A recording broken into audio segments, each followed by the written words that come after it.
History remembers the men who ruled empires, but what about the women who defeated them? A one-eyed African queen who brought Rome to its knees, a concubine who seized the dragon throne and ruled China, a sultan who refused to be called queen, a nomad warrior who bathed in the blood of the world's greatest conqueror, and a former prostitute who saved an empire with a single sentence. These are the forgotten women who changed the course of history.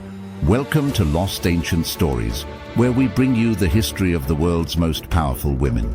I'm your host, and today we're exploring 5 extraordinary female rulers who defied all expectations and changed the world around them. These aren't just stories of power. They're tales of cunning, courage, and ruthless determination that history textbooks often leave out.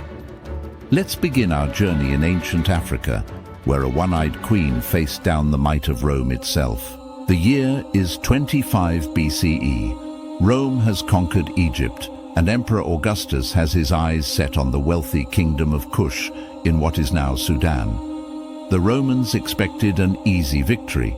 What they didn't expect was Amanirenas. Amanirenas was the Kandake, or Queen of Kush, a civilization known for its gold, iron working, and magnificent pyramids. When Roman forces invaded her territory and imposed heavy taxes, she didn't surrender or negotiate. She prepared for war. Leading an army of 30,000 Nubian warriors, Amanirenas personally commanded her troops in battle. During one fierce engagement, she lost an eye to a Roman blade, but rather than retreat, she used her injury to inspire her forces. Roman historian Strabo wrote that the one-eyed queen struck fear into the hearts of Roman soldiers.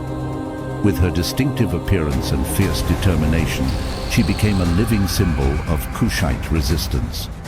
What made Amanirenas remarkable wasn't just her courage, but her strategy. Recognizing she couldn't match Rome's legions in open battle, she employed guerrilla tactics, quick strikes, ambushes, and strategic retreats that exhausted the Roman forces in unfamiliar terrain. In 24 BCE, her armies swept north into Roman Egypt, capturing the cities of Syene, Elephantine, and Philae. In a symbolic act of defiance, her soldiers toppled statues of Emperor Augustus, decapitated one bronze head, and carried it back to her palace in Meroe. Imagine the message this sent. Every time the queen walked into her palace, she literally stepped over the head of the Roman emperor. Augustus was furious and sent his general Petronius with a massive force to crush the Kushite rebellion. But after years of difficult fighting in the desert heat, Rome did something almost unprecedented. They negotiated peace. The resulting treaty was remarkably favorable to Kush. Rome withdrew from Kushite territory, cancelled the taxes they had imposed, and established a border that respected Kushite sovereignty. Amanirenas had achieved what few could claim. She had fought Rome to a standstill and won favorable terms. Her kingdom would remain independent for another 400 years. Today, the bronze head of Augustus remains one of archaeology's most powerful symbols of resistance. And Amanirenas stands as a testament to the fact that even the world's greatest empire could be defeated by a one-eyed queen with the courage and strategic mind to defend her people. From the deserts of Africa, we travel to Tang Dynasty China, where a young girl named Wu Zhao was about to begin one of history's most remarkable journeys to power. Born in 624 CE to a merchant family, Wu entered the imperial court at age 14 as a 5th-rank concubine to Emperor Taizong, essentially a servant who was unlikely to ever even share the emperor's bed. But Wu was ambitious, intelligent, and willing to do whatever it took to rise through the ranks. When Emperor Taizong died, tradition required all his concubines who hadn't borne children to have their heads shaved and live out their days in a Buddhist monastery. But Wu had already begun a secret affair with the emperor's son and heir, Li Ji. Through cunning manipulation, she managed to return to the palace as a concubine to the new Emperor Gaozong. But she wasn't content to remain in the shadows. What happened next has been debated by historians for centuries. According to traditional accounts, Wu strangled her own newborn daughter and framed Empress Wang for the murder. Whether this actually happened or was propaganda spread by her enemies, the result was the same. Empress Wang was deposed, and Wu took her place. As Empress, Wu consolidated power through a network of spies, eliminating rivals and promoting loyal supporters. When Emperor Gaozong suffered a debilitating stroke, she began ruling in his name. After his death in 683, she initially ruled through her sons. But in 690, she did the unthinkable. She declared herself Emperor of China, taking the name Wu Zetian and founding her own Zhou dynasty. In 3,000 years of Chinese imperial history, she remains the only woman to rule China as emperor in her own right. Her methods were often brutal. She created a secret police force, encouraged citizens to anonymously denounce each other for treason, and executed numerous members of the aristocracy who opposed her. But there was another side to Wu Zetian's rule. Wu lowered taxes for peasants, increased agricultural production, and raised the status of women. She promoted officials based on merit rather than family connections, and created China's imperial examination system, a meritocratic approach to government service that would last for over 300 years.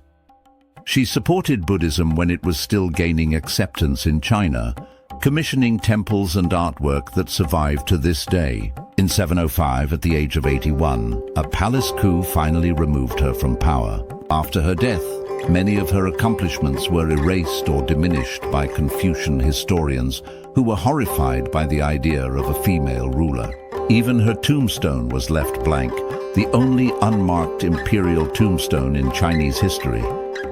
Yet, despite attempts to erase her legacy, Wu Zetian's impact on Chinese history was indelible. She proved that a woman could rule the Middle Kingdom and rule it effectively, challenging centuries of gender-based assumptions about power and governance that continue to resonate today. In 13th century Delhi, Sultan Iltutmish faced a dilemma. He had several sons, but he considered them unfit to rule. None are ready. Instead, he made an unprecedented decision. He would name his daughter, Razia, as his heir. When Iltutmish died in 1236, the court nobles ignored his wishes and installed his son on the throne. But the new sultan proved incompetent, and within months, the people of Delhi rose up in support of Razia, the leader their late sultan had actually chosen. From the moment she took power, Razia defied expectations. She refused to be called Sultana, the feminine form of sultan, insisting on the male title instead. She abandoned the traditional female royal attire and veil, choosing to dress in masculine clothing and appear in public with her face uncovered. Contemporary accounts describe her as an effective ruler who dispensed justice fairly, led armies into battle, and managed state affairs with skill. She built schools, roads, and wells. Coins minted during her reign bore the inscription, "Pillar of Women, Queen of the Times, Sultan Razia, daughter of Shamsuddin Iltutmish." But the male nobility never fully accepted a woman as their ruler. They looked for any excuse to undermine her authority. That excuse came when Razia showed favor to an Abyssinian slave named Jamal ud-Din Yaqut, appointing him to the high position of master of the stables. Rumors spread that they were lovers, though no evidence confirmed this. What's clear is that their relationship, whatever its nature, violated two powerful taboos. It crossed both gender and racial boundaries. In 1240, a group of nobles led by a Turkish governor named Altunia rebelled against her rule. During the fighting, Yaqut was killed and Razia was captured. What happened next is one of history's most unexpected twists. Altunia, her captor, fell in love with the deposed sultan and offered to marry her and restore her to power. Razia, ever the pragmatist, agreed to the marriage as a path back to her throne. Together they marched toward Delhi to reclaim her sultanate, but they were defeated in battle. While attempting to flee, both Razia and her new husband were captured and executed on October 14, 1240. Her reign had lasted just 3.5 years.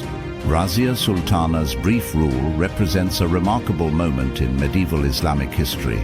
A woman who claimed the highest title of political and military authority in a deeply patriarchal society. Her story reminds us that the struggle for female leadership is not new, and that women have been challenging gender barriers for centuries. Ruler number 4, Tomyris. The year is 530 BCE. Cyrus the Great, founder of the Persian Empire, has conquered lands from the Mediterranean to Central Asia. He seems unstoppable, but at the edge of his empire, he will meet his match in a nomad queen named Tomyris. Tomyris ruled the Fascinates, a nomadic people who lived in what is now Kazakhstan and Uzbekistan. They were skilled horse riders and fierce warriors, both men and women. When Cyrus set his sights on their territory, he first attempted to gain it through marriage, sending a proposal to Tomyris. She rejected him outright. According to the Greek historian Herodotus, Tomyris saw through Cyrus's ploy, telling him, "Rule your own people and try to bear the sight of me ruling mine." Cyrus then prepared for invasion, but rather than attack directly, he devised a trap. He set up a camp with a lavish banquet and plenty of wine, unfamiliar to the Fascinates, and then withdrew his main army, leaving only a small force behind. Tomyris's son, commanding a portion of her forces, captured the camp, and, unused to alcohol, allowed his men to drink. When they were intoxicated, Cyrus's hidden forces attacked, killing many, and capturing Tomyris's son, who later committed suicide in captivity. Upon hearing of her son's death, Tomyris sent a message to Cyrus that has echoed through history. Cyrus ignored her warning. What followed was one of the bloodiest battles of the ancient world. Tomyris personally led her forces against the Persian army. The nomadic warriors, fighting for their homeland and vengeance for their fallen prince, overwhelmed Cyrus's forces. Cyrus himself fell in battle, the great conqueror defeated at last. But Tomyris wasn't finished. According to Herodotus, she had Cyrus's body brought to her. She then filled a wineskin with human blood, cut off the dead king's head, and thrust it into the skin. Tomyris's victory preserved her people's independence and changed the course of the Persian Empire. Her story challenges our assumptions about ancient warfare and reminds us that women have commanded armies and defeated male conquerors throughout history. Constantinople, 532 CE. The greatest city in the Christian world is burning. Tens of thousands of rioters have taken to the streets in what will become known as the Nika riots. Emperor Justinian and his advisors are preparing to flee the city, but one voice speaks against retreat, that of Empress Theodora. Rising to address the council, who was this woman with the courage to face death rather than flee? Theodora's origins could not have been more humble. Born around 500 CE to a bearkeeper at the Constantinople Hippodrome, she became an actress, which in Byzantine society was little better than being a prostitute. In fact, historical accounts confirm she worked in a brothel before becoming a performer. Contemporary accounts describe her as beautiful, witty, and intelligent. While working as an actress in the eastern provinces, she underwent a religious conversion to a sect of Christianity and caught the attention of Justinian, heir to the Byzantine throne.